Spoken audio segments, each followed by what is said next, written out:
Hey Figaro, imaginez un peu que les élections se jouent au dé.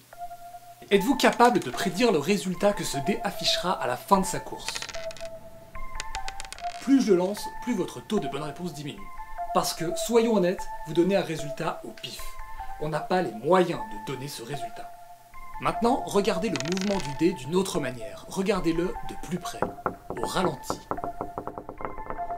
Avec ces nouvelles informations visuelles, le résultat est tout de suite beaucoup plus facile à prévoir. Et si en plus vous connaissiez la masse du dé, son angle de chute, la vitesse à laquelle je le lance, etc., vous pourriez calculer sa trajectoire et prédire le bon résultat quasiment à tous les coups. Ce qu'on appelle le hasard, c'est souvent notre incapacité à percevoir ou à interpréter certaines informations. Mais bien sûr, une élection, ce n'est pas du tout le règne du hasard, c'est pas du tout là où je veux en venir. Non, une élection, c'est le règne du choix. Seulement, si même le hasard est prévisible, alors prévoir des choix humains devrait paraître totalement à notre portée. L'INSEE recense 44 587 000 Français inscrits sur les listes électorales. Il suffirait de leur poser à tous la question « Allez-vous voter ? Et si oui, pour qui ?» D'ailleurs, c'est ce qu'on fait avec les sondages. Mais les sondages ont des lacunes. Par exemple, les gens peuvent mentir. C'est pourquoi les sondages sont corrigés en fonction des observations passées. Mais ça, c'est l'étape 1 du sondage. Là où ça devient un petit peu génial, c'est quand des gens se sont mis à corriger les corrections des sondages et qu'ils ont obtenu des résultats tout à fait hors du commun.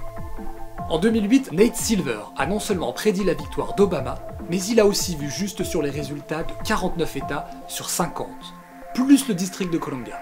En 2012, il fait encore mieux, il voit juste dans tous les États, y compris la Floride, très disputée, où il prédit la victoire de justesse de Barack Obama.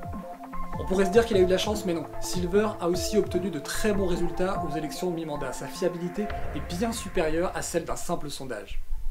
Sa méthode est plus ou moins secrète, mais dans les grandes lignes, Nate Silver corrige les données des sondages avec ses propres données. Il sait que tous les sondages ne se valent pas. Certains sondeurs se plantent plus souvent que d'autres. Et donc, il agrège les sondages en donnant plus d'importance aux résultats de ceux qui ont le plus souvent juste. Et là où ça devient parfaitement génial, c'est que Silver n'est pas le seul à agréger les sondages pour obtenir des estimations encore plus précises. D'autres comme lui obtiennent des résultats exceptionnels. Alors peut-être que si on les agrège tous à leur tour et qu'on corrige les corrections de leurs corrections, peut-être qu'on pourra finir par prédire le nombre d'abonnés sur la chaîne Figaro Science.